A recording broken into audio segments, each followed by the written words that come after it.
में है। और मैं सबसे पहले मैं धन्यवाद करता हूँ परमेश्वर का और भाई एनोस का और रवि का धन्यवाद, जिन्होंने इस सभा को आयोजित किया और अनुवाद करने में सहायता किए। और साथ ही साथ मैं देव भाई का भी धन्यवाद करना चाहूंगा, जिन्होंने मुझे अवसर दिया, मुझे आमंत्रित किया, ताकि मैं आप सभी के सामने एक माता पिता को किस तरह से शिक्षित होना है, अपने बच्चों को सिखाना है, इस विषय में लेकर मैं आप सभी के बीच में कुछ बातों को प्रस्तुत कर सकूं। The purpose of this workshop is to enhance your child rearing skills. This is a fundamental workshop. This is not going to get into specifics unless we have time at the end.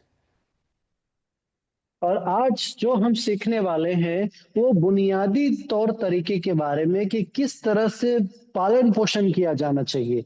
और हम ज्यादा गहराई से नहीं जा रहे हैं, लेकिन कुछ कुछ बातों को आज हम बुनियादी तौर पर सीखेंगे। और अंत तक हो सके तो हम कुछ और कठोर बातों को भी देखेंगे, लेकिन आज की जो शिक्षा रहेगी वो बुनियादी शिक्षा है। As I was preparing this talk and I was looking at the Indian culture, I noticed that you guys embrace some ideas that you will hear in this workshop. For example, hard work, respect, chores, achievement, and family.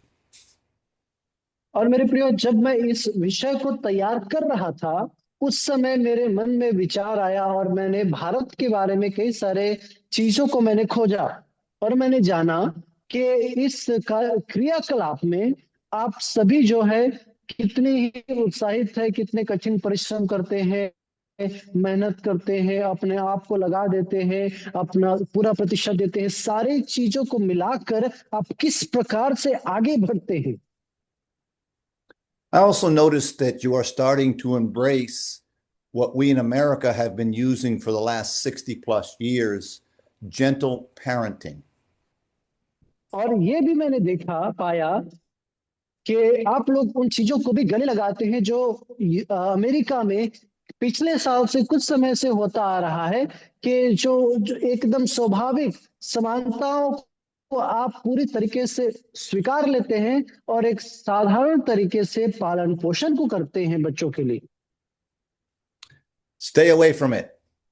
It's और destroying our society, and it will do the same for your culture and your family.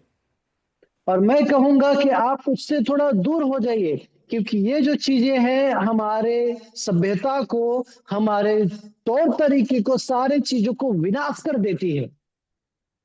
Even though it feels right, the Bible says there is a way that seems right unto man, but death it leads to. हो सकता है आपको ये चीज अच्छा लगे कि जो हम कर रहे हैं भला है, सही है। बाइबल बताती है मेरे प्रियो कि ऐसे मार्ग है जो कि मनुष्य को अच्छे जान पड़ते हैं, लेकिन उसके अंत में मृत्यु होती है। These 7 or 8 scriptures that we're going to look at will set a solid foundation of which you can raise your children God's way and not the world's way. और हम अभी कुछ 7-8 बाइबल के वचनों को पढ़ने जा रहे हैं, जो आपको मदद करेंगे कि किस तरह से आप अपने बच्चों को ईश्वरीय तरीके से परमेश्वर के रास्तों पे आप उन्हें पालन पोषण कर सकते हैं, ना कि संसारिक चीजों पे। These principles transcend time. They were good for the Hebrew nation 6,000 plus years ago. They are just as relevant today. God's word never changes. Even if culture changes, which it does, God's principles stay the same and they work. और ये सारी बातें इब्री जो लोग थे, जो कि परमेश्वर के लोग थे, हजारों सालों से उन्हें जो दिया गया जो वचन है वो कभी भी नहीं टला। एक जो परिस्थिति है टल जाती है, बदल जाती है, जो हमारे विचार है बदल जाते हैं, जो हम परिस्थिति को पाते सब चीज बदल जाते हैं, कल्चर बदल जाते हैं, लेकिन परमेश्वर का वचन किसी भी हालत में नहीं बदलता।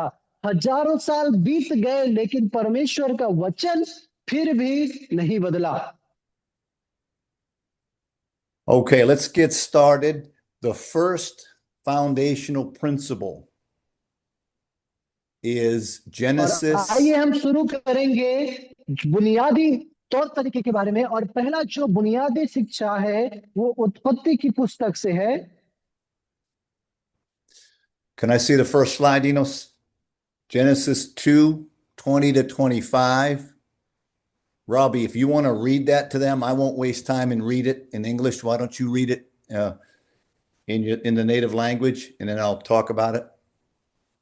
सर, और आइए आज जो हम देखने जा रहे हैं वो उत्पत्ति की पुस्तक 2 अध्याय उसका 20 से लेकर 25 पद तक हम पढ़ेंगे उत्पत्ति की पुस्तक 2 अध्याय उसका 20 से लेकर 25 पद। इस प्रकार कहता है, अतः आदम ने सब जाति के घरेलू पशुओं और आकाश के पक्षियों और सब जाति के बनेले पशुओं के नाम रखे, परंतु आदम के लिए कोई ऐसा सहायक ना मिला तो उससे मेल खा सके।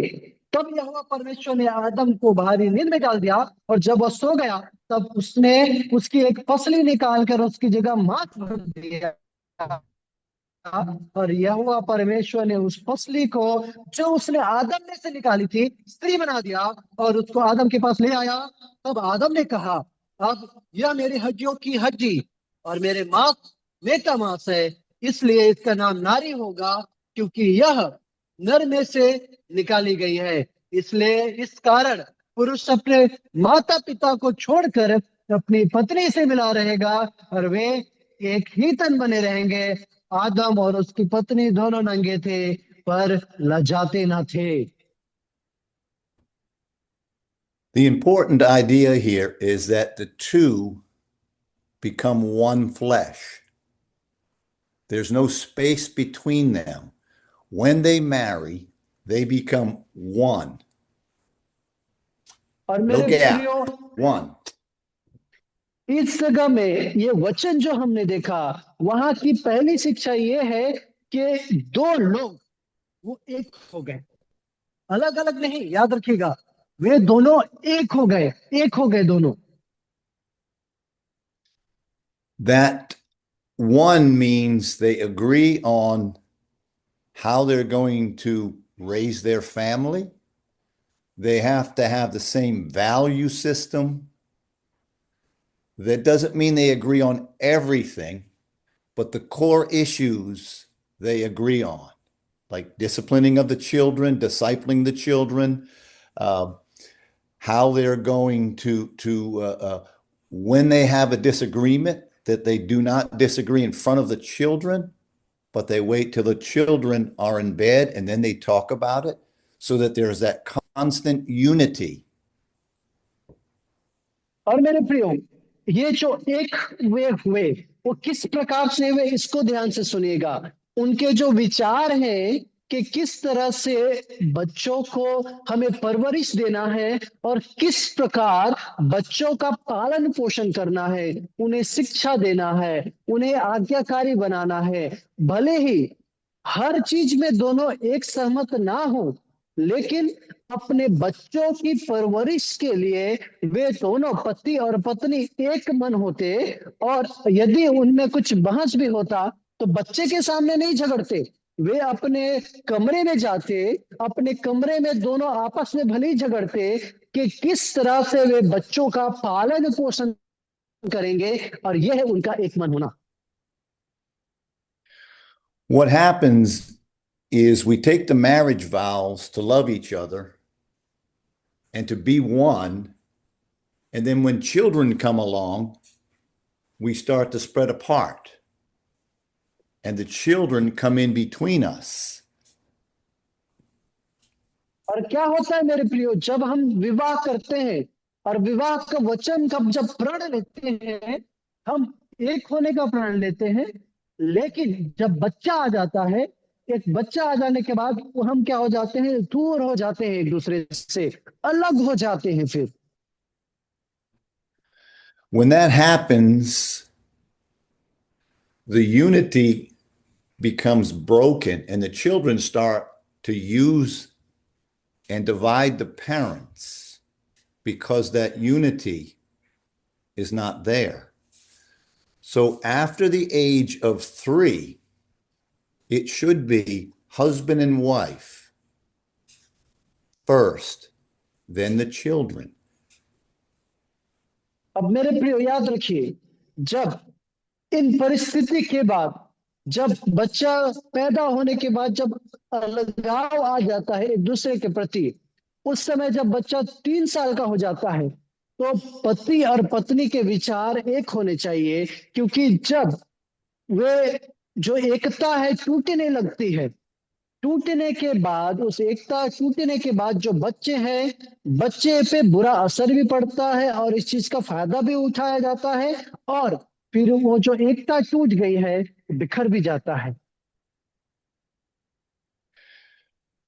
So if that is your goal, and it needs to be, by having that unity, the children gain much more confidence in mom and dad, which is important.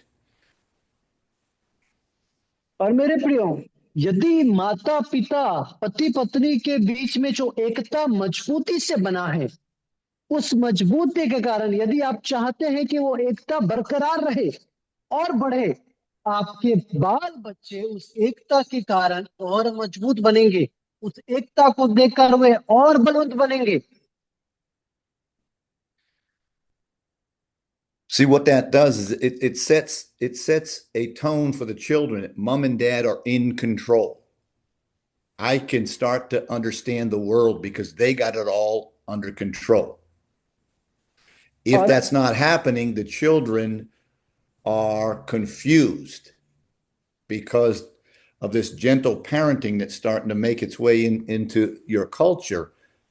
The children will be very confused because you're allowing them to enter into the husband and wife unity, which is dangerous. और मेरे प्रियो, जब आप एक बच्चे को आपके इस पति पत्नी की एकता के बीच में जब आप लाते हैं, और वो इस चीजों को समझ नहीं पाता है कि अधिकार किसके पास है, क्योंकि बच्चा माता पिता के अधिकार से दुनिया को देखता है, उसके नजरिए से वो दुनिया नहीं जानता, लेकिन माता पिता की एकता और उनके प्रभुत्व के कारण, के माता पिता से पहले है और वे दुनिया को देख रहे हैं और उनके जरिए वो दुनिया को देखता है। लेकिन जब एक बच्चा माता पिता के बीच में आता है, तो वो पूरी तरीके से अपने जीवन में वो दुविधा में पड़ जाता है कि मैं क्या देखूं, क्या सीखूं।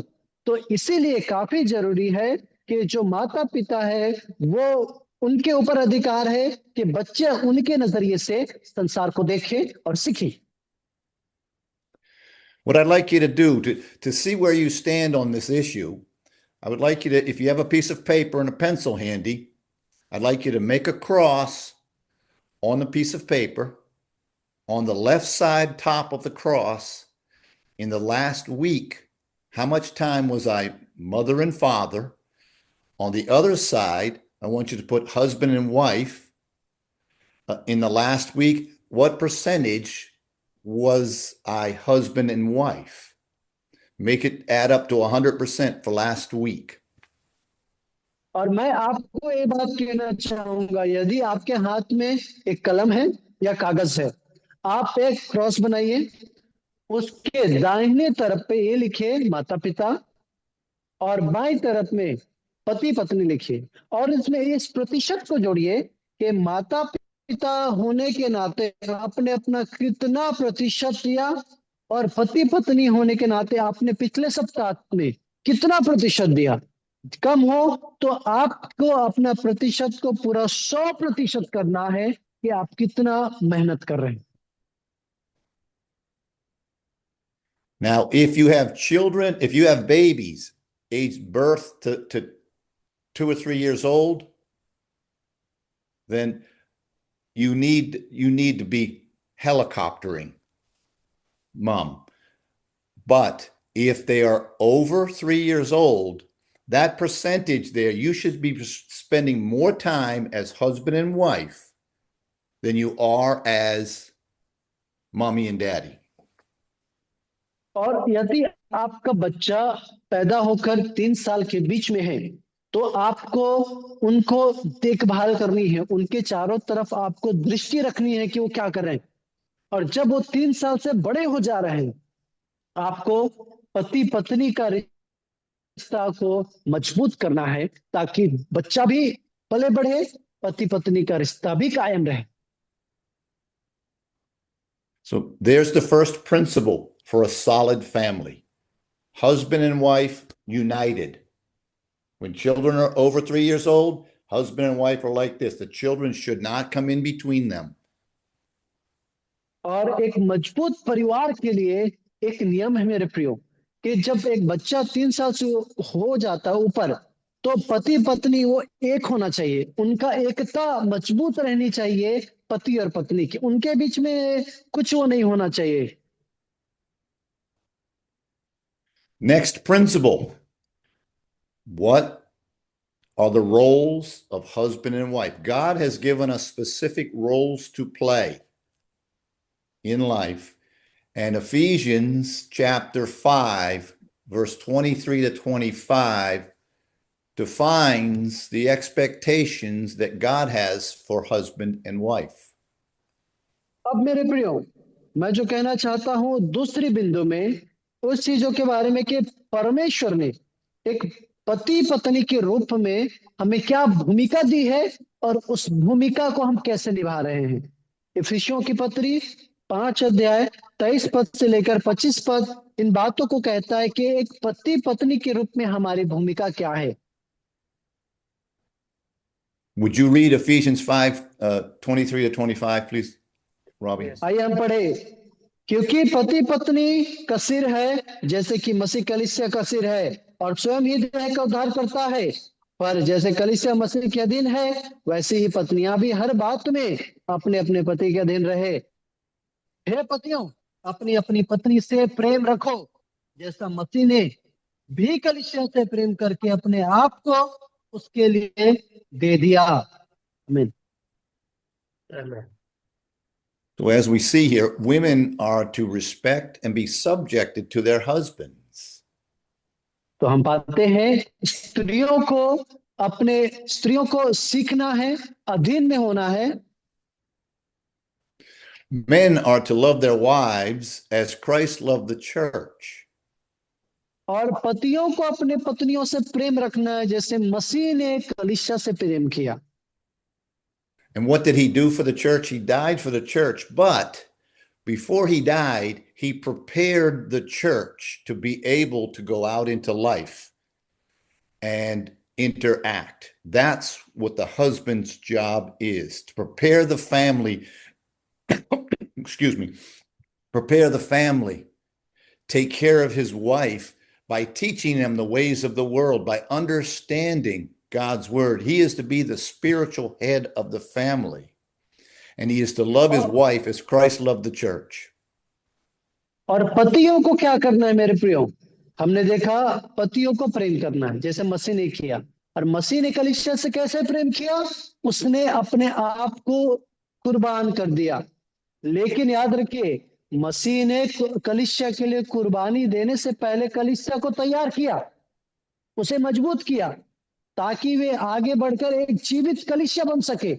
एक पति का भी वही कर्तव्य है कि वो अपने परिवार को तैयार करे हर एक चीजों में, क्योंकि पति परिवार का आत्मिक सिर है, और उसी का कर्तव्य के अनुसार एक पति का कर्तव्य होता है कि वो परिवार का सही से पालन पोषण करने पाए। He is not to dominate her. She is his helpmate, as we found in the previous passage in Genesis. He was the perfect helpmate for her. The two of them work like a lock and key. One's no good without the other. और मेरे प्रियो, याद रखिएगा, पति को अपने पत्नी के ऊपर रौब नहीं झाड़ना है, उसे अपने वश में नहीं करना है, क्योंकि हमने उत्पत्ति में देखा कि पति और पत्नी दोनों एक हैं, बल्कि उन्हें प्रेम करना है। पति को अपने पत्नी पर कभी भी वो गुलामी या रौब करने की जरूरत नहीं है। And the last thing Christ did was he died for the church. Now, I've asked over 100 women, would you be willing to submit to a man who you knew would die for you? 99 out of 100 said yes. Today's men are not conveying to their spouses that they would die for them. और मेरे प्रियो याद रखिए, ऐसे मसीह ने कलीसिया के लिए अपने आप को बलिदान कर दिया। यदि मैं 100 स्त्रियों से पूछूं, क्या आप ऐसे मनुष्य से विवाह करेंगे जो आपके लिए अपनी जान भी दे सकता है? 99% महिला क्या कहेंगे? हाँ। लेकिन आज के दिन में वो चीज नहीं है। जो पति है अपने जीवन साथी को, उसके ऊपर वो धौंस जमाता है, लेकिन उसके लिए अपने जीवन को दांव पे नहीं लगाना चाहता। And in 1 Peter 3:7, if you could pull up that slide, please. In 1 Peter 3:7, God gives us an admonition to the husbands about to further understand how to treat our wives. What happens if we don't? Enos, Robbie, would you read that, please? और हम पहला पत्रस 3:7 में देखते हैं कि परमेश्वर किस प्रकार बताता है कि पति को किस तरह से अपने पत्नी को प्रेम करके और आगे उसके लिए अपने कर्तव्यों को निभाना है। आइए हम पढ़ेंगे।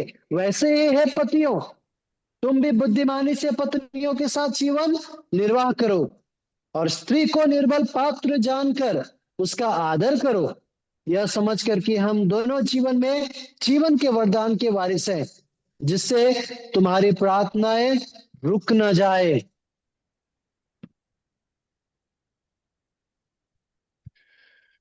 So there is further evidence of our roles that we need to play. If we don't treat our women as precious jewels, we will hinder our prayer life. God will not hear us. और मेरे प्रियो, यदि हम अपने जीवन साथी को, अपने पत्नियों को हम एक बहुमूल्य मणि के जैसे अगर हम उन्हें व्यवहार नहीं करेंगे तो हमारी प्रार्थनाएं भी रुक जाएंगी। प्रियो याद रखिएगा। So there is there are the rules for marriage, how the husband and wife should act within the marriage. Now, God gives a command for those who have children. In Deuteronomy 6 and 7, he tells us what we need to do. Can you pull that slide up, please? And Robbie, would you read that? अब मेरे प्रियो याद रखिएगा कि परमेश्वर उन जिम्मेदारियों को देता है कि एक पति पत्नी को कैसे अपने भूमिकाओं को निभाना है और एक पति को किस तरह से अपने कर्तव्यों का पालन करना है। और उसके बाद परमेश्वर कहता है जिनके बच्चे हैं वो अपने जीवन में कैसे उन्हें पाले पोसे और आगे बढ़ाए। हम पढ़ेंगे व्यवस्था विवरण 6 अध्याय उसका 6 और 7 पद को। आइए हम पढ़ेंगे व्यवस्था विवरण 6 अध्याय 6 और 7 पद। और ये आज्ञा जो मैं आज तुमको सुनाता हूं वे तेरे मन में बनी रहे और तू इन्हें अपने बाल बच्चों को समझा कर सिखाया करना और घर में बैठे मार्ग पर चलते लेटते उठते इनकी चर्चा किया करना। आमीन। You see here God's first command to parents was not achievement. It was character. And these are the values that bound the Hebrew people together, and it stabilized and perpetuated culture. Nowhere does he refer to achievement.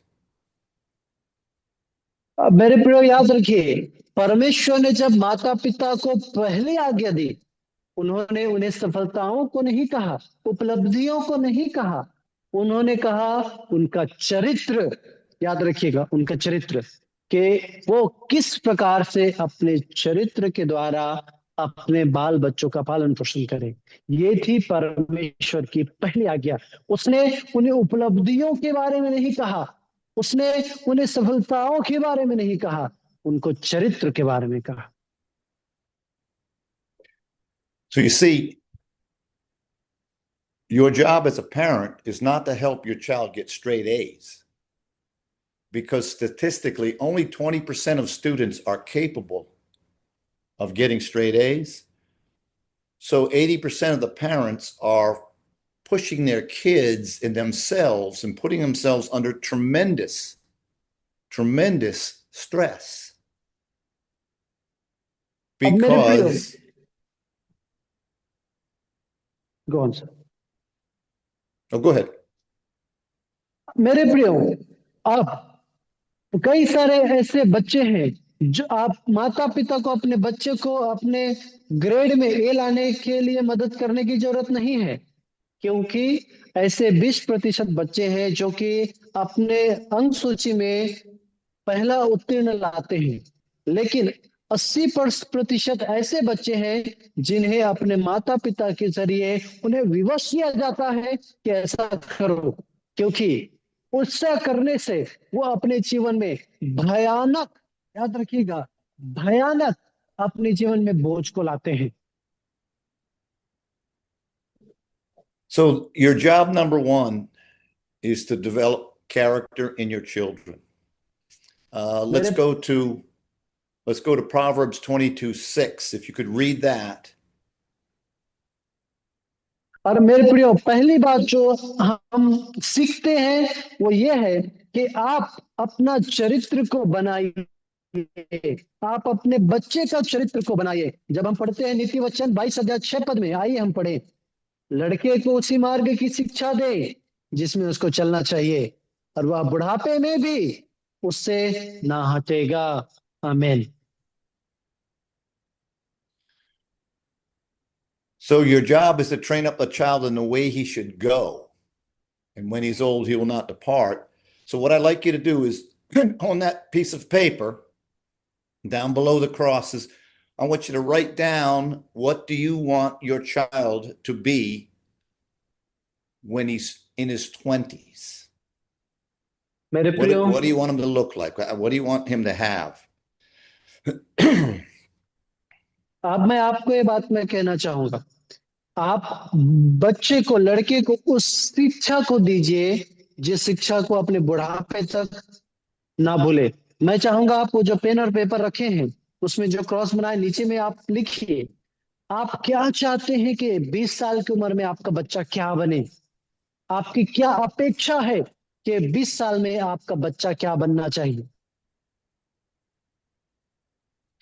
Now, hopefully these character traits are all godly approved, and it's not achievement, because you want character traits. Those character traits, that becomes your mission statement. That gives you your roadmap for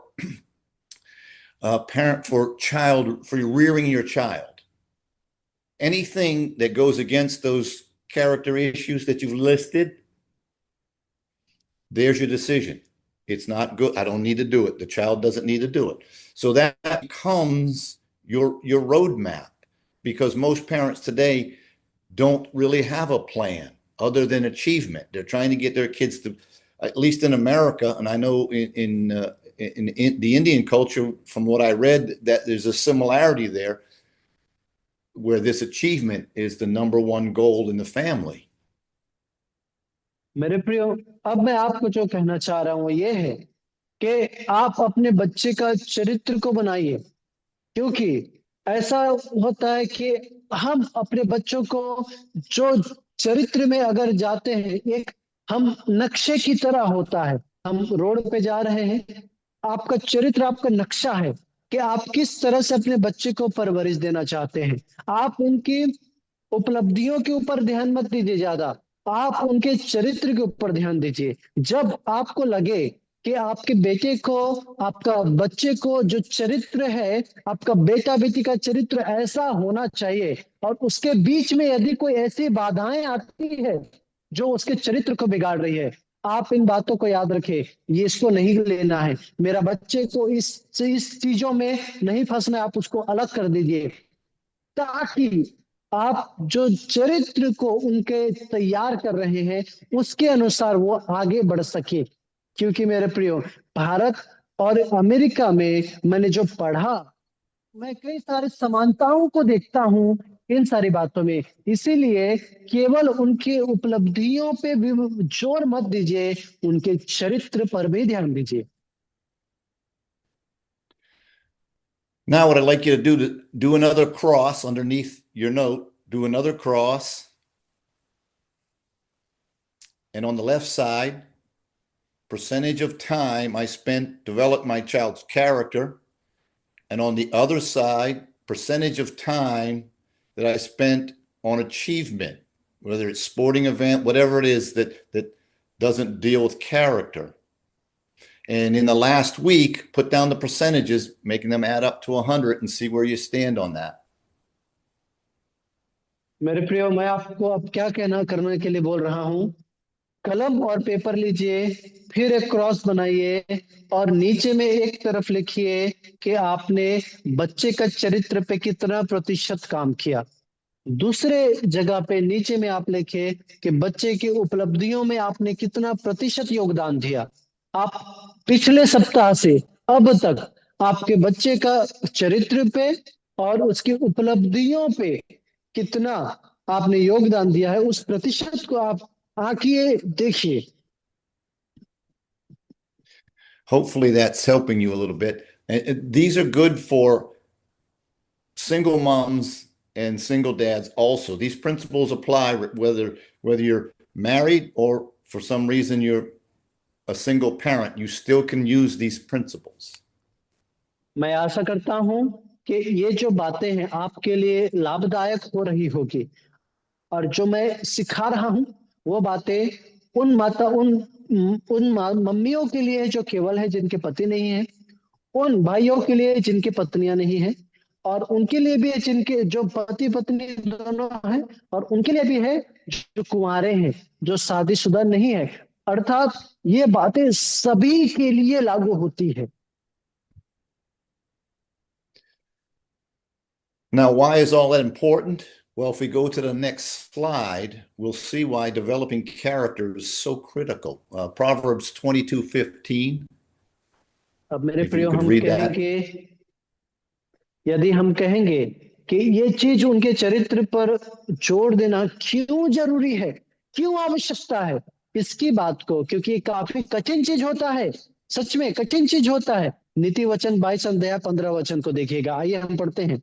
लड़के के मन में मूर्खता की गांठ बंधी रहती है, परंतु अनुशासन की छड़ी के द्वारा वह खोलकर उससे दूर की जाती है। आमीन। Foolishness in the Hebrew word means one who cares not about God. So we could replace the word foolishness with the word hell. Hell is bound up in the heart of a child. मेरे प्रियो, इब्रानी जो भाषा है उसमें मूढ़ता का जो शब्द होता है वो उसके लिए उपयोग किया जाता है जो परमेश्वर को नहीं मानता, परमेश्वर को नहीं जानता। लेकिन अगर हम उसे बदल दे, आइए हम एक शब्द का उपयोग करें, हम इसको अधोलोक का शब्द दे दे कि लड़के के मन में अधोलोक की गांठ बंधी रहती है, यदि हम ऐसा कहें। The rod of discipline will remove it far from him. In this passage, a lot of people think that means a stick, but the rod is different than a rod. The rod can refer to, and often does in the scriptures, to God's word. So, और मेरे प्रियो, and कौन सा? no, go ahead. You get that. परंतु अनुशासन की छड़ी के द्वारा वह खोलकर उससे दूर की जाती है। और मेरे प्रिय, जो बहुत ज्यादा गलतफहमी वाला बात इस वचन पे ये रहता है कि लोगों को जो लगता है अनुशासन की छड़ी, इसका मतलब जो डंडा है उसको कहा जाता है। ये जो डंडा है वो उस छड़ी को नहीं कह रहा है, ये परमेश्वर का वचन को छड़ी बता रहा है। मतलब ये जो हम लकड़ी का डंडा या छड़ी रखते हैं उसको नहीं कह रहा है, ये परमेश्वर के वचन की छड़ी को कह रहा है। Now, the rod of discipline is God's word when we disciple our children. Now, it can include a spanking. That's all part of it because David had quite a punishment for counting his army. However, it should not be the go-to. Just grab a stick and beat the tar out of them. You unbind that foolishness by discipling them, by working with them. And that comes between the ages of 3 and 12. That whole decade is the decade of discipline or discipling your child to get that foolishness out of their heart. I mean, that's deep. The heart is wicked above all other things, Jeremiah tells us. So getting that foolishness out is critical. That's why gentle parenting is killing families, because gentle parenting says you've got to listen to children and listen to their feelings, and feelings are fleeting and children are foolish. They're drama factories. And so go ahead. I get मेरे प्रियो, excited. आप इसमें याद रखिए इन बातों को सुनकर कि हम दाऊद किचन में देखते हैं कि कभी वो अपने अपने बच्चों को, अपनी सेना को अगर उन्हें अनुशासन में लाना है तो उन्हें उस छड़ी का उपयोग करते हैं, मतलब वचन का उपयोग करते हैं। और मेरे प्रियो, याद रखिए यदि हमारे बच्चे वो मूर्खता में जा रहे हैं, उन पर केवल परमेश्वर के वचन के जरिए, वो जो छड़ी कहलाता है उसके जरिए उन्हें हम सुधार सकते हैं। क्योंकि हो सकता है कि हमारे जीवन में ऐसा माहौल आए कि जो बच्चा है वो मूर्खता में और अधिकाई से जा रहा है, लेकिन जब एक बच्चा 3 साल से लेकर 12 साल की जो ये सदी है, ये जो सदियां है, 3 साल से 12 साल की उम्र का जो बच्चा है, उसके बीच में हमें परमेश्वर की वचन की छड़ी से उन्हें सुधारना पड़ेगा, उन्हें शिक्षा देना पड़ेगा, ताकि वो अंत तक, अपने बुढ़ापे तक उस शिक्षा को पकड़े रहे। So this foolishness, when does it appear? It usually starts appearing at age 2, because from birth to age 2, you need to be a helicopter mom because the child can't do anything for himself. However, at age 2, in the Bible, you need to make a transition in the child's life. A revolution occurs where that child goes from being served at every whim, every cry, got some adult to appear, to that's all changing, my son. You are going to start to have to listen to mom and dad because you're old enough now to start doing for yourself. You're old enough now to start to understand that life isn't all about you. You're not going to get served out in the world every time you whine or cry. The opposite will happen. And so that revolution has to start taking place at age 2. And in America, it's not. I don't know how it is in the Indian culture, but I know in America, it's not because of the gentle parenting. अब मेरे प्रियो, याद रखिएगा, ये मूर्खता का स्वभाव बच्चे के अंदर कब आता है? आपने कभी गौर किए हैं कि नहीं पता नहीं, लेकिन मैं आपको कहना चाहूंगा 2 साल की उम्र से, जब बच्चा, आप जन्म लेने से 2 साल की उम्र तक जब आप अपने बच्चे की देखरेख करते हैं चारों तरफ से, क्योंकि वो ना बोल पाता है, ना चल पाता है, कुछ भी नहीं कर पाता है, आप हर एक चीज, जब वो रोता है, जब किसी बड़े बच्चे को देखकर डर जाता है, आग को देखकर डर जाता है, किसी भी चीज से उसे डर लगता है, आप 24 घंटे उनकी देखभाल करते हैं। लेकिन जब 2 साल का उम्र हो जाता है, तब आपको उन्हें बताने की जरूरत है कि दुनिया ऐसे नहीं है जैसे तुम देखते हो। हर जगह में तुम्हें आराम नहीं मिलेगा, हर जगह में तुम्हें आराम नहीं मिलेगा। और अब तुम्हें अपने चरित्र को बनाने की आवश्यकता है। अब 2 साल की उम्र से उन्हें वचन की छड़ी से अब बनाने की आवश्यकता होती है। क्योंकि मुझे नहीं पता कि भारत में कैसा होता है, लेकिन अमेरिका में ये नहीं है। क्योंकि इसीलिए 2 साल की उम्र से एक माता पिता का कर्तव्य होता है कि बच्चे की परवरिश वचन की छड़ी के अनुसार लगातार लगातार करते जाए, ताकि बच्चा अपने जीवन में और सफलता को पाए। So at age 2, what you want to do is you want to get the child to understand that life works better when you listen to legitimate authority. And the legitimate authority in this family is mom and dad.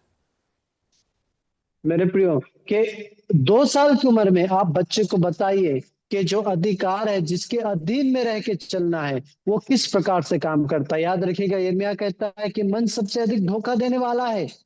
तो इसीलिए आपको 2 साल की उम्र से ही बच्चे को उनके अधीनता के बारे में सिखाना है कि किस प्रकार वो अधीनता की छाया में सही शिक्षा में बढ़ते जाए।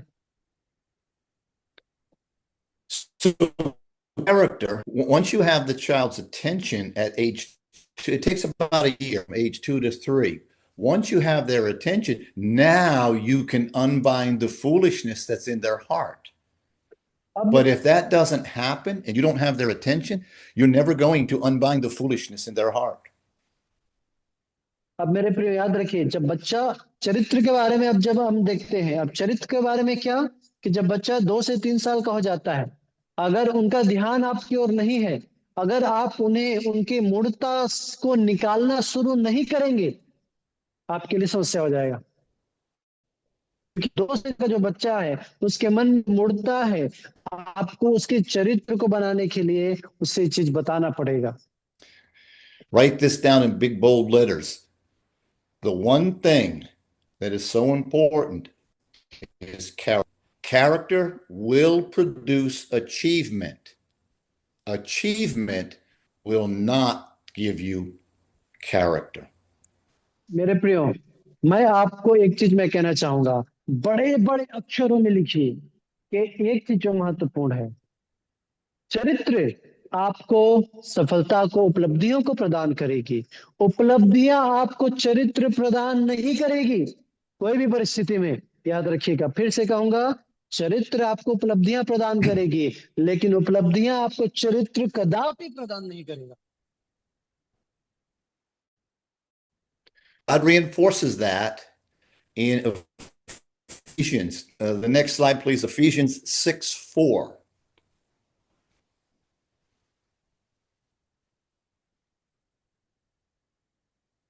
और हम अगली Rob, you बात want to जो read that? देखेंगे, इफिसियों की पत्री 6 अध्याय उसका 4 पद, हे बच्चे वालों, अपने बच्चों को रिस न दिलाओ, परंतु प्रभु की शिक्षा और चेतावनी देते हुए उनका पालन पोषण करो। All right, this passage is often misunderstood. People think that I'm not supposed to make my children angry, but no, this passage pivots on the word but. The word but flips it around and actually says, if you do not bring your children up in the discipline and instruction of the Lord, you will provoke them to anger.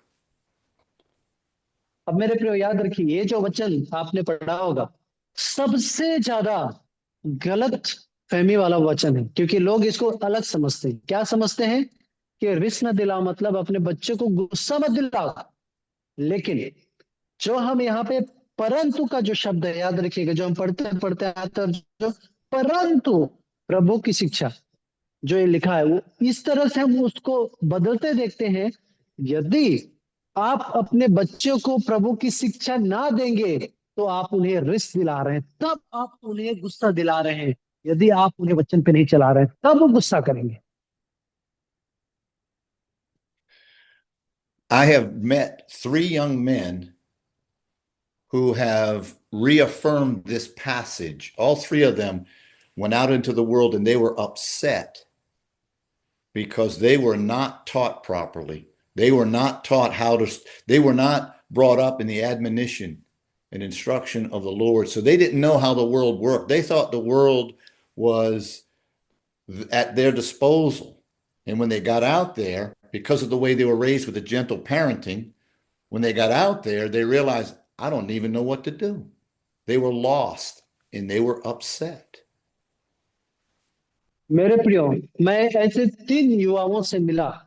ये सच्ची घटना है। मैं ऐसे 3 युवाओं से मिला जिन्हें वो साधारण माता पिता का ख्याल उन्हें दिलाया गया था। उन्हें वो साधारण चीज बताया गया था।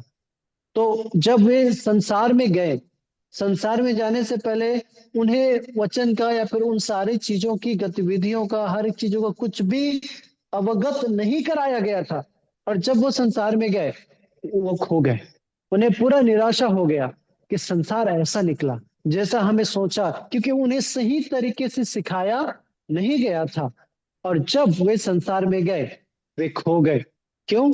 क्योंकि उनकी जो नींव थी सही तरीके से नहीं रखी गई। So you see, the last three passages that we've dealt with indicate how much children need us to lead them. If you go into gentle parenting, it's co-parenting. You make joint decisions. It's a democracy. I mean, the word has changed over the last 60 years. It used to be called democratic parenting, and then it was it's all morphed into different words. And this is the current one we use is gentle parenting, and it's all stuff that is contrary to what God says good child rearing is. अब मेरे प्रिय, जो साधारण पालन पोषण है, जो एक बच्चे का सामान्य तरीके से पालन पोषण करता है, हम जब इस श्रृंखला में देखते हैं तो और भी राजनीतिक पालन पोषण, मतलब बहुत बहुत सारे उसमें दुविधा, बहुत सारे चीजों को सिखाया जाता था। ऐसे कई सारे बिंदु हैं पालन पोषण के बारे में जो हम पढ़ रहे हैं। वो तो पहला है सामान्य पालन पोषण के बारे में। लेकिन जब ऐसा हम और भी कई सारे चीजों को पाते हैं जिसमें राजनीतिक पालन पोषण भी है कि किस तरह से बच्चों को, किस तरह से उन्हें पालन पोषण किया गया, वो और भी आगे चौथे पांचवें नंबर का है। लेकिन ये जो हम पहले नंबर पे देख रहे हैं, ताकि बाद में जब हम उन्हें जाने, परमेश्वर कहता है कि एक बच्चे को, एक पुत्र को या पुत्री को उसको सही शिक्षाओं पे लेके जाना है। Okay, so far we've looked at the marriage, what it should be, the responsibilities within the marriage for husband and wife, the responsibilities of the husband and wife in raising children. Now we're going to look at children's responsibilities. See, all those other things are important before we get to this. You got to get those in line. And so Ephesians 6:1-3 will tell us what are expected of children. Robbie, could you read that, please? Yes, sir. अब मेरे प्रिय, हमने जो प्रारंभ से देखते आया, विवाह, पति पत्नी के कर्तव्य, उनके एक दूसरे के प्रति उनका निष्ठा, उनका व्यवहार, उनका चरित्र, बहुत सारे चीज ऐसे हम देखते देखते चरित्र, फिर ऐसे करते करते हम आए, अभी हम आगे कदम की ओर जा रहे हैं। और ये सभी चीजों को एक के बाद एक देखना इसीलिए आवश्यक था कि ये जरूरी था। अब हम जो देखने वाले हैं वो है बच्चों का अपने माता पिता के प्रति कर्तव्य या उनका उत्तर, कि किस तरह से बच्चे अपने माता पिता के प्रति जवाबदारी है। हम पढ़ेंगे इफिसी 6:1-3 पद, और इस प्रकार लिखता है, हे बालकों, प्रभु में अपने माता पिता के आज्ञाकारी बनो, क्योंकि यह उचित है। अपनी माता और पिता का आदर कर, यह पहली आज्ञा है जिसके साथ प्रतिज्ञा भी है कि तेरा भला हो और तू धरती पर बहुत दिन जीवित रहे। आमीन। As you can see here, they have two commandments: honor their mother and father and obey their parents. Nowhere does it say that you have to give them a reason. अब मेरे प्रिय यहाँ पे दो चीज हम देखते हैं। पहले अपने माता पिता का आज्ञाकारी बनना, दूसरा उनके उन्हें आदर करना। प्रियो, ये दो चीजों में और कहीं पे भी नहीं लिखा है कि और कुछ चीजों को या उन्हें कुछ चीज और करना, लेकिन आज्ञाकारी और आदर करना। So you think about it. Why is that? Well, God doesn't always give us a response. He tells us something to do and he expects us to do it. For example, the Jews were told to circumcise on the 8th day. So thousands of years later, they did some research and they found out that on the 8th day, the body's ability to clot blood, so that when the child was circumcised on the 8th day, the clotting was at 125%, so the child would not die. When we don't follow God's word, we may not physically die right away, but we die spiritually. So if the Jews didn't follow, they circumcised on the 2nd day, their child would bleed to death. By अब मेरे faith, प्रिय, they did it. अब याद रखिए कि परमेश्वर ने जो कुछ कहा, अब इब्रानियों के अब हम इब्रानी लोगों इजरायलियों के बारे में बात करते हैं। परमेश्वर ने कहा 8वें दिन खतना कराओ अपने पुरुष बच्चों का। अब हजारों सालों के बाद जब इसके बारे में बहुत सारे खोज हुई, खोज पड़ताल किया गया, तब उन्हें पता चला 8वें दिन क्यों, 8वें ही दिन, दूसरे दिन क्यों नहीं। तो उन्हें पता चला कि 8वें दिन में जो बच्चे का जो लहू है वो जमना शुरू हो सकता है, और अगर दूसरे दिन अगर खतना कर दिए तो बच्चा खून बहने से मर जाएगा। तो परमेश्वर जो हमें कहता है उसको हमें करने की आवश्यकता। याद रखिएगा, परमेश्वर ने कहा है और हमें करना है। ये आज्ञाकारिता हर एक माता पिता, हर एक बच्चों के जीवन में जरूरी है। जो परमेश्वर ने कहा उस चीज को पूरा करना। So you are a child's first view of what God looks like. And if you want your children to obey God, it starts with you. How you disciple them, how you get them to understand that you need to obey because it's in your best interest. I am responsible to God. When I ask you to do things, I'm not going to ask you to do anything that's going to harm you. Just like when God tells us to do something, he's not going to tell us anything to harm us.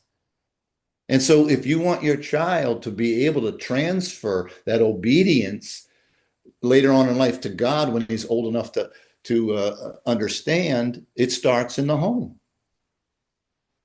अब मेरे प्रियो, यदि आप भी एक बच्चे के समान हैं, क्योंकि हमारा जो पिता है परमेश्वर है, वो हमें एक माता पिता की तरह हमें देखता है।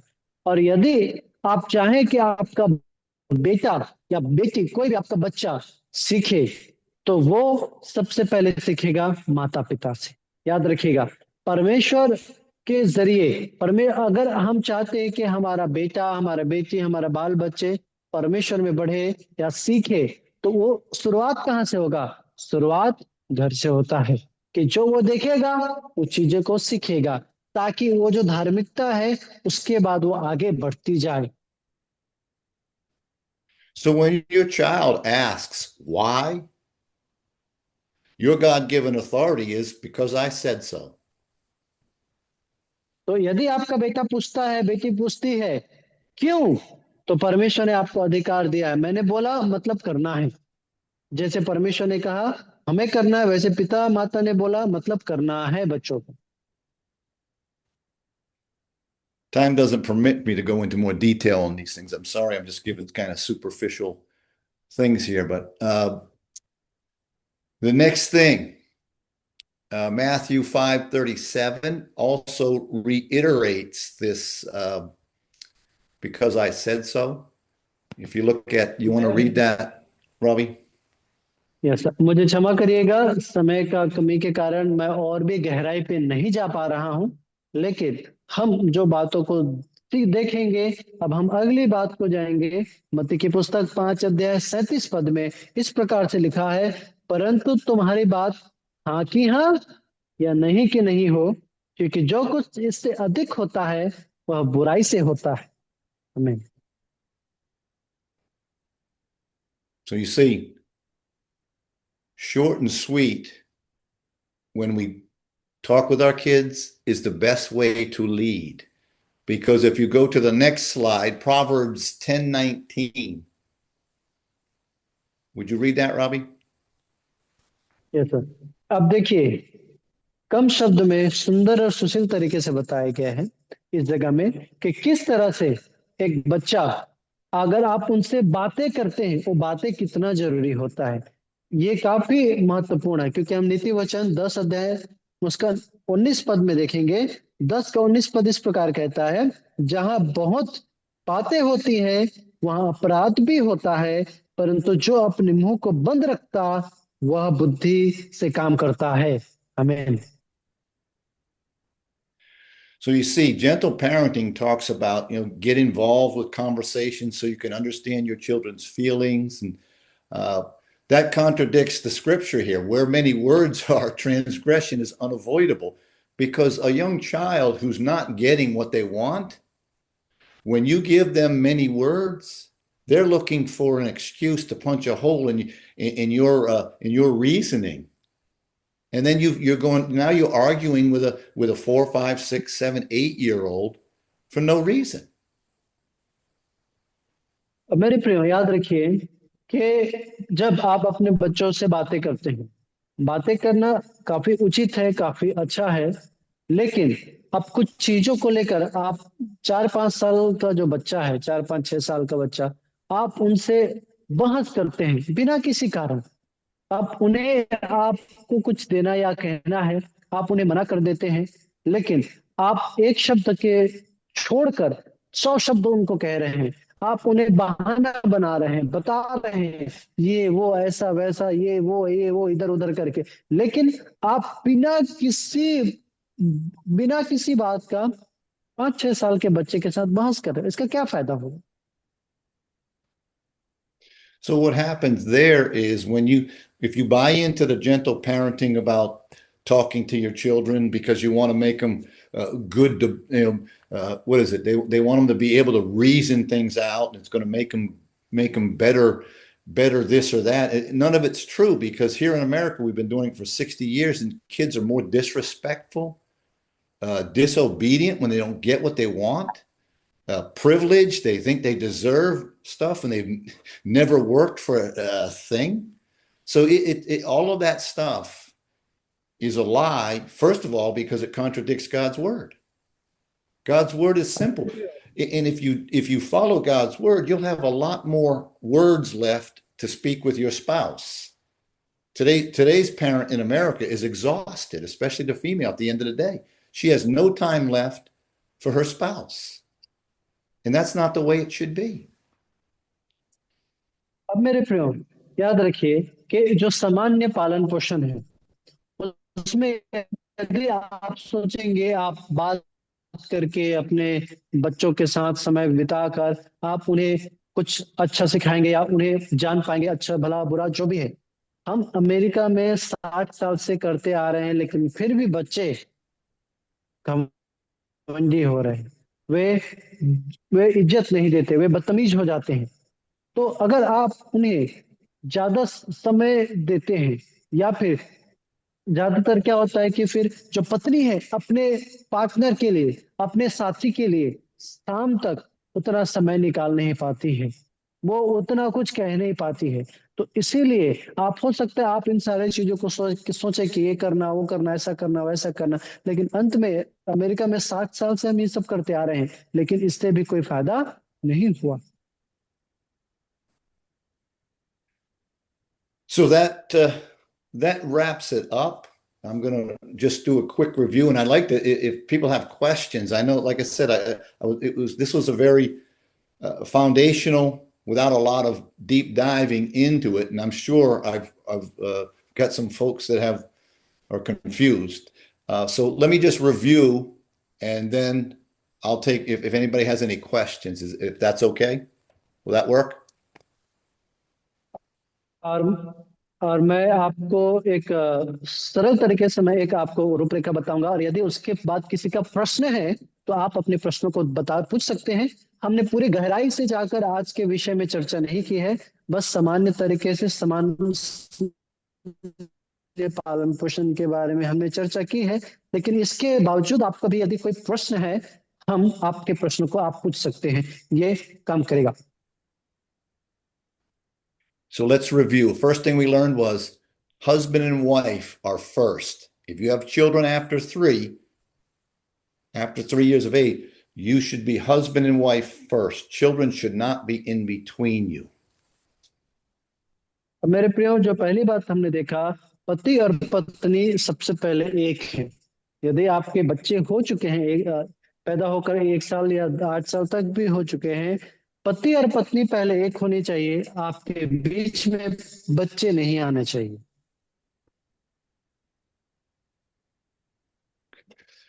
Point number 2, husbands should love their wives as Christ loved the church, and the wife should be willing to subject herself to a godly man, her husband. और दूसरी बात जो हमने देखा, पति का पत्नी के साथ प्रेम का संबंध, कि आप उन्हें प्रेम करिए, और पत्नियों का अपने पति के प्रति समर्पित होना, अपने आप को उनके प्रति आज्ञाकारिता बनाना। Number 3, your job as a parent is to teach them to love God, and in doing so, you'll develop their character, not achievement. The achievement will come. और तीसरी बात जो हमने देखा, एक माता पिता के तौर पे आपका कर्तव्य कार्य ये है कि आप बच्चों को परमेश्वर से प्रेम करना सिखाएं, ताकि उस प्रेम करने से आप उनके चरित्र को बनाएंगे। क्योंकि याद रखिएगा, चरित्र के द्वारा ही आप अपने जीवन में सफलताओं को पाएंगे, उपलब्धियों को पाएंगे। Number 4, realize, underline this in big bold letters, foolishness is bound in the heart of a child, and your job is to unbind that so they can navigate the world with common sense according to God's word. और चौथी बात जो हमने देखा कि लड़कों के मन में मूढ़ता का गांठ बंधा हुआ है, तो आपका कार्य या कर्तव्य यह है कि आप परमेश्वर के वचन के द्वारा उस गांठ को खोल दीजिए, ताकि वो अपने विचार के द्वारा, अपने इच्छा के द्वारा, वचन के द्वारा वो संसार को समझ पाए, जान पाए। 5, a child's only responsibility is to obey their mother and father through discipleship, not through authoritarian, but authoritative leadership. पांचवी बात जो है कि एक बच्चा केवल जो उसका उत्तर होगा वो आधिकारिक रूप से नहीं होगा, वो एक शिष्टात्मक रूप से होगा। मतलब वो एक शिष्ट बन के, वो एक चेला बन के वो उन चीजों को स्वीकार करे। आप उनके ऊपर दबाव डालेंगे तो वो उत्तर नहीं देगा। 6, you don't owe your children an explanation. और जो छठवीं बात है कि आप अपने बच्चों को पूरा, आपको लेखा जोखा देने की आवश्यकता नहीं है। 7, you are your children's role models. You are their leaders. How husband and wife treat each other, especially the husband, has a huge impact in the family. जो सातवीं बात है मेरे प्रियो, सातवीं बात ये कि आप आपके बच्चों का आदर्श हो, खास करके पिता। जो पिता है वो अपने बच्चों का खास करके एक आदर्श होता है। आप जो करेंगे वही वो सीखेगा। Okay, so that wraps it up. If they have any questions, anybody wants to yell at me or disagree with me, any of that stuff, I'm here right now. If they want to ask any questions, I'm more than happy to clarify anything if there's any confusion. यहाँ पे हम समाप्त करेंगे, और यदि आपके पास कुछ है कहने का, आपको मुझे निंदा करना है, कुछ प्रश्न पूछना है, मैं उस सभी चीज का आनंद के साथ मैं जवाब दूंगा। आप अपना कोई भी दुविधाओं को, कोई भी कंफ्यूजन को आप अभी ला सकते हैं, और मैं आपको उन सारी चीजों को बताऊंगा। Here we have Brother David. He has raised his hand. I think he has some question. Or Brother David, you want to say something? Hey, Brother Tim, how are you? Thank you so much. David, how you doing? I'm doing good. Thank you so much for that excellent class. This was really much needed. I'm just going to read the question I wrote. A new dad, a 1-year-old. One big obvious question: how do you build trust with your child in today's climate, where you can say, "Because I said so," and they will take that in stride and not rebel, like some Israelites even back then did, looking for other gods of other nations? And how is this character developed with trust and not fear? Thank you. Excellent question. The question reflects the culture very much. That wouldn't have been asked 50, Let me 60. interrupt, brother Tim. Hold on. Yeah. Very significant question. Can you interpret to Ravi, because this question is very significant, maybe impact to other people because they don't understand what his question is. Yeah. David, can you slowly repeat again, because of Ravi will. Ravi, you did understand? Yeah, yes, sir. Let me Okay, translate then. it, sir. Okay. हाँ sir, Go हमारे ahead. David sir का एक सवाल है, और वो ये पूछना चाहते हैं कि अपने आज के जो वातावरण में अपने बच्चे के साथ विश्वास कैसे बनाएं, जहां आप यह कह सकते हैं क्योंकि मैंने कहा था, या मैंने बोला, या मैंने कह दिया, और वे इस जो एहसास है से लेंगे और उसका विरोध नहीं करें। कैसे ये होगा, और कैसे कुछ जैसे कि कुछ जमाने में, जैसे इजरायलियों के समय में दूसरे देवता या देश के तलाश में भी चले जाते थे, तो ये जो चरित्र है, जो विश्वास, कैसे उनके जीवन में प्रकट करे जिससे वो डरे नहीं, परंतु उससे वो विश्वास कर पाए। ये है सर का प्रश्न। सर यही है ना डेविड सर? Yes. मैं सही बोला? Okay. Again, David, that's an excellent question. What you're doing now, your child's 1 year old, right? I know everybody's worried about the bonding. I hear this all the time. The bonding. You know how you bond with your 1 year old is you take care, you helicopter. You're taking care of their needs. What you're doing here is you're developing a sense of security that they need. They need the helicopter mom right now. Ecclesiastes talks about the season. This is the season for the helicoptering. This is how you're bonding with your child. You're taking care of their needs. It doesn't matter all the words you use. It's the actions that you are using right now. By meeting that child's needs, okay, I'm okay, man. I don't feel what's going on. My stomach's hurting. Yep, somebody's here. Oh, I'm hungry. Okay, thank you. See what you're doing? What you're doing, David, is exactly what you need to do right now. I call it natural instinct parenting. And that's how you'll develop that. And when you get to season 2, and I do that in one of my workshops. I do the season of. I'm sorry, I'm going on. Robbie, you wanna Yes, take sir. that, or did I give it too much? That's okay. Thank you, sir. It's okay, sir. Let me translate. मैं कहना चाहूंगा David भाई कि आपका जो प्रश्न था काफी अच्छा है, सराहनीय है।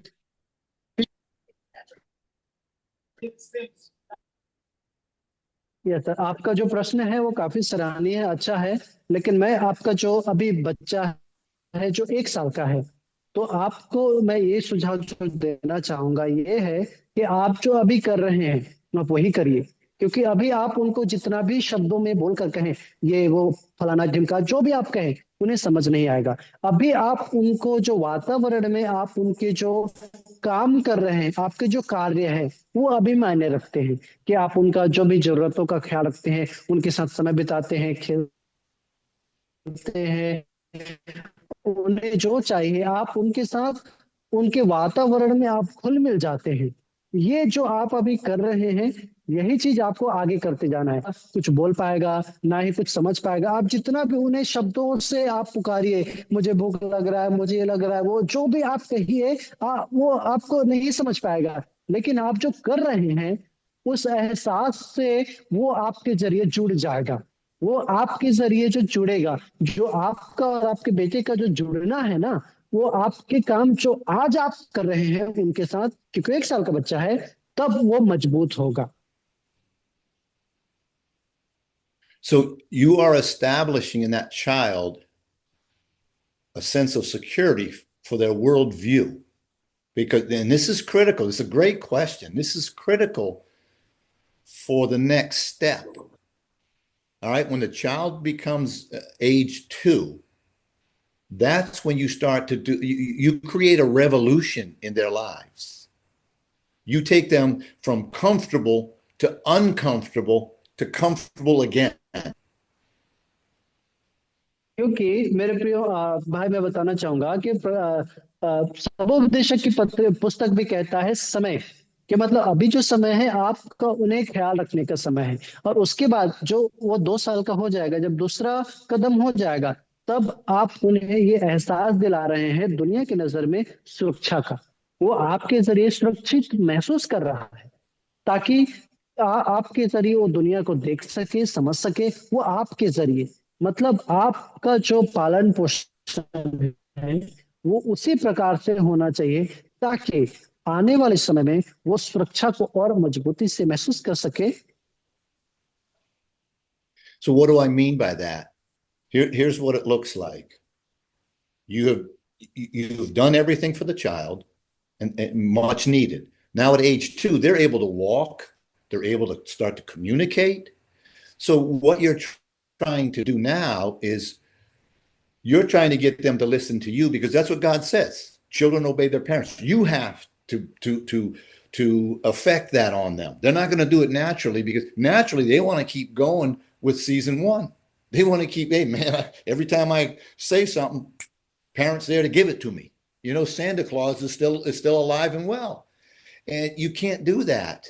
You can't do that, because they're going to take that worldview into life. Like those 3 teenagers that I met that were angry. They were brought up with this gentle parenting and never grown out of what used to be called the terrible twos. And it's a natural, it's not unnatural. You know, we're medicating folks at age 2 now in America, calling them bipolar. So you're going to take them out of that comfort zone of doing everything for them and start to train them to start doing things for themselves, so they become resourceful, respectful, and responsible. और जो आप अभी कर रहे हैं वो एक स्वाभाविक सी बात है। जो दूसरे, मैं आपको क्या बताना चाहता हूँ ये है कि 1 साल तक की उम्र में आपने बच्चे का पालन पोषण किया, जो चाहिए आपने दिया। अब 2 साल की जब उम्र होता है, बच्चे खड़े होने लगते हैं, बोलने लगते हैं, लोगों के साथ मिलना जुलना करते हैं। तो अब आप क्या करें कि अब आप उन्हें सिखाएं कि वो आपकी सुने। हाँ, बच्चे साधारण तौर पर वो नहीं मानेंगे, क्यों? वो पहले कदम पे रहना चाहेंगे, मतलब जो भी कहा तुरंत ला के दे दे, मैंने मांगा अभी ला के दे दे। जैसा अभी भी सेंटा क्लॉस है, जो बोला, जो इच्छा किया वो ला के मुझे दे दिया। तो वो अभी भी उस चीज में वो महसूस करना चाहते हैं, जो बोल दो ला दो। लेकिन अब आपको उन्हें बताना है कि वो आपकी सुने, ताकि आप जो कह रहे हैं उस चीज पे वो ध्यान दे, ताकि इस तरीके से ये स्वाभाविक सी बात है, ये अस्वाभाविक नहीं है, ये सारे चीज स्वाभाविक सी बात है, ताकि धीरे धीरे वो इन चीजों में और भी मजबूत हो। So now you take them from the comfortable to the uncomfortable, and it scares them a little bit. This is where you develop the idea in the child's head that, okay, they call it the psychologists call it the Superman or the superhero complex, where my dad can beat up your dad. You want the child to develop that where they think you are invincible because you want them trusting you.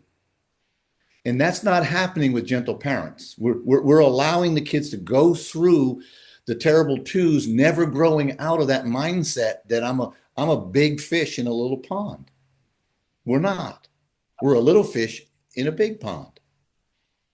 अब मेरा कहने का जो तात्पर्य यही है कि आप अपने बच्चों को जिस तरह से आप उनका परवरिश कर रहे हैं, उन्हें ये समझ में आना चाहिए कि आप उनके लिए क्या चाह रहे हैं। वो ऐसा बड़ा मछली है और छोटे से घड़े में है, ऐसा नहीं। उन्हें ये समझ में आना चाहिए कि वो एक बड़ा छोटा मछली है, वो बड़े से घड़े के अंदर में है।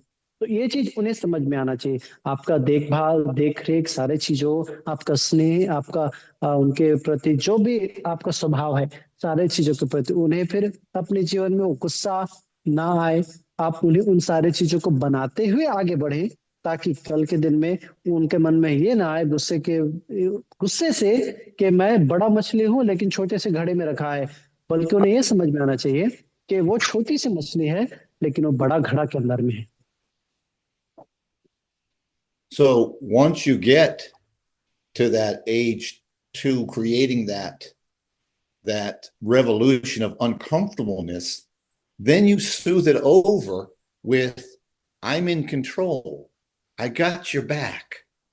I'm not going to let anything happen to you that's going to hurt you. I am responsible for you. I am your leader. Now the child, once you've convinced him of that, and it takes about a year, maybe a little long, once you say one thing, people hold you to the year, but somewhere in there, a year might be 9 months, might be 15 months, but somewhere in that year, that child is now going, okay, I can trust that. All right, I'll release myself to them. And now what happens, and this is so significant in their mental health, is they start to figure out the world. Oh, okay, I can relax. These two folks have it under control. I don't have to worry about anything there. I can start to figure out, how does life work? अब जो आपको है कि जैसे 2 साल की उम्र में बच्चा, तो उन्हें वो जो और उनके जीवन में जो आरामदायक समय है कि उन्हें ये समझ आना चाहिए कि हाँ, कि मेरे माता पिता है, कि वो मेरा देखभाल कर रहे हैं। मतलब वो अगुवे हैं, मैं एक चेला हूं लेकिन वो अगुवा है। मेरा पिता वो अगुवा है, मुझे उसका बात मानना है कि मैं वो जहां पे भी लेके जाए मैं उसमें सुरक्षित महसूस करता हूँ। मतलब कहीं पे गए तो दुनिया की कोई चिंता नहीं, वो बस दुनिया को समझ क्यों चिंता नहीं, वो जानते हैं जो दो हैं, मम्मी पापा, माँ बाप जो है वो सारी चीजों का देखभाल कर रहे हैं। लेकिन उन्हें ये समझ आना चाहिए कि दुनिया किस तरह से चल रहा है, वो चीजों को सीखे। लेकिन आपके साथ वो ये समझ पाए कि हाँ, मैं अपने जीवन को उनके ऊपर सौंप सकता हूँ, उनके साथ मुझे कोई डर नहीं, उनके साथ मुझे कोई भय नहीं, ताकि वो उन चीजों को सीखे।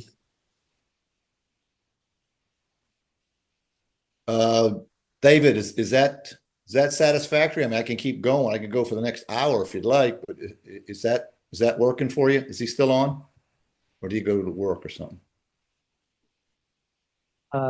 भाई डेविड, आपको इतना पर्याप्त लग रहा है? आप चाहे तो मैं पूरा 1 घंटे तक मैं कह सकता हूँ, लेकिन अगर आपको ये पूरा नहीं लगे, अगर आपको इतने में पर्याप्त है तो आप कह सकते हैं। Anybody else have did David give me a thumbs up or anything? I didn't see any. He's got so what I would say is, don't worry. Your child's 1. Relax. There's another important concept. When you do this, when you affect proper leadership, you're cool, calm, and collected. You don't lose your cool. और क्या हो, अगर किसी का और भी प्रश्न है या दुविधा है तो आप पूछ सकते हैं। मैं बस ये कहना चाह रहा हूँ कि अगर आप अपने आरामदायक जीवन को उनके साथ साझा करते हैं तो आप जैसे एक आराम है, चिंता मुक्त है और आगे जा रहे हैं, तो आपके जीवन में हो सकता है उन सारे चीजों पे प्रभाव पड़े, क्योंकि आप उन्हें सारे चीजों का अवगत कराना है, संसार कैसा है, और आप अपने उस जो आरामदायक समय को उनके लिए कितना आप त्याग कर रहे हैं, उन्हें भी एहसास हो। That's, I mean, I do very different workshops. In fact, I was looking at your culture, and I'm like, all of a sudden, a couple of workshops came into my head about comparing what you guys are you're transitioning into gentle parenting. I don't know if you realize that or not, but I was, when I was reading online, I see where it's going to make its way in there because it seems right to, और especially मैंने the female.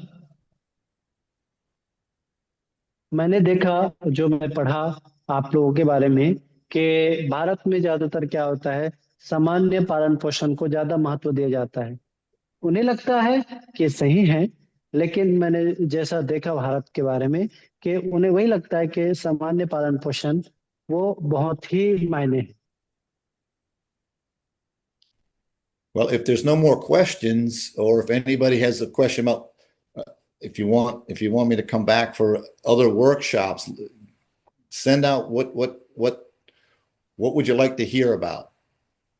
I'll be और happy यदि to. किसी का कोई प्रश्न Hello. नहीं है तो कोई Hello, बात नहीं। मेरा है। अगर आपको कुछ yes sir. Hello, brother. Yeah. Yes, Brother James, please go ahead. So, brother, thank you very much for a good presentation. So, I like to ask, nowadays, children, they don't want to come in the ministry. Then how to motivate them, to continue the work of the Lord? Brother, this is the reason I'm doing this, because when I was shepherding, I was noticing that we're raising with this parenting model in America that we've adopted. It's a humanistic, psychological, progressive model. It has thrown all of God's tenets out the window. And I'm sorry to say, but it's even infected the church. And what's happened is we've raised narcissistic kids. So I'm like, we've got to undo that. If we parent the way God says, we'll raise up. God will always raise up. He promises us that, but we have to do it on our end. We've got to raise children God's way. And we've got to encourage young people. When I was first in the church, I was in my early 30s, and it was not uncommon for people to say, you're going to be a preacher someday. We don't do that stuff anymore because we're more concerned about achievement. We want our kids to be successful materially, and we consider that success, even though they're rotting morally, they're rotting inside. So we've got to change the dynamic, and we've got to work. The churches need to start realizing that this and start doing more of these things, not once a year, but every month, every week, get together and talk about, because the world is infecting the family so hard. Satan is having his way. I'm sorry. Robbie, you going to translate? I go on and on like this. It's okay sir, I can do that.